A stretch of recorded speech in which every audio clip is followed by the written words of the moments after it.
Hey y'all, N4H&H here. I want to introduce you to Raisin and the Raisinets. My granddaughter named them. You may not be able to see it completely, but right there through the trees I have a deer crossing sign. It actually has a mother deer and a baby deer on it. That's because when we first saw Raisin, she only had one yearling. And that was a couple of years ago, but now she has two, which are nearly grown. And they come by every evening. Yes, I'm spoiling them. Just bought some more food today. And I had a thing over there for them to chew on, but the squirrels made it disappear in 1 week. It was basically a block of corn and sunflower seeds bound with honey. And the squirrels liked it too. So I bought this new thing. It looks like a rock. And there's one of the Raisinets. She's thirsty.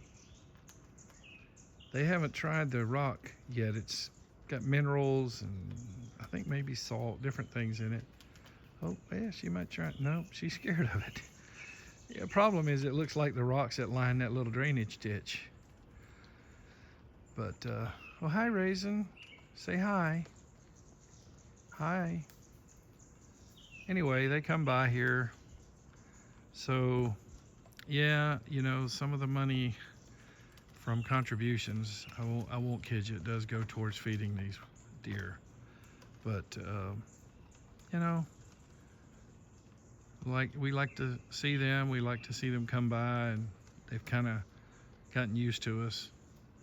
Last night, for the first time, a couple of them just laid there after they ate, which was kind of cool. I guess they feel safe here. But anyway, just wanted to introduce you to Raisin and the Raisinets. I know my QRZ page has some photos of them. And I don't know what, something going on in the chicken house there. Yeah, we have a couple of pet chickens, but they do lay eggs.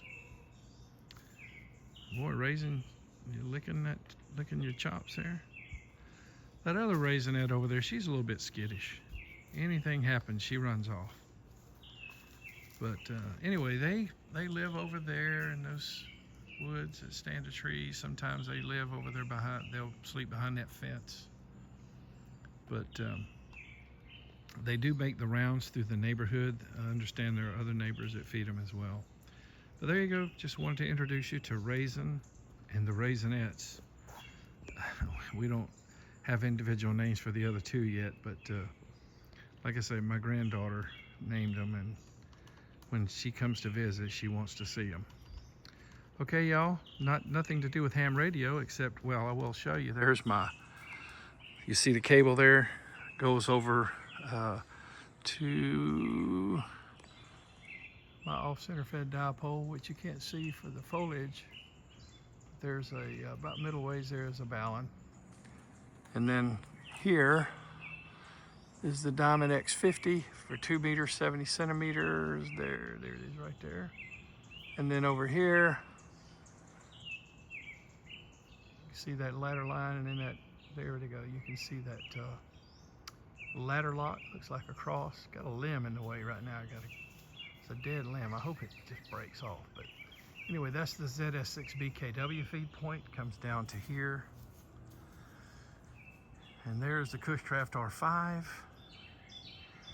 And then up here is my 160 meter doublet.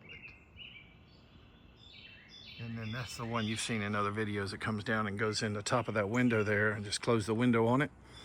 And just inside that window is a 5 kilowatt Palomar Engineers hybrid balun, 4-to-1 hybrid balun. And again, that is the 160 meter doublet, which has a lot of gain on higher frequencies. It's a great antenna. In case you're wondering, that antenna and the ZS6 BKW usually win over the off-center fed dipole or the vertical. Girls, have you had enough? Okay, well, say goodbye. Bye, Raisin. Bye, Raisin. 73, y'all. This is N4H&H.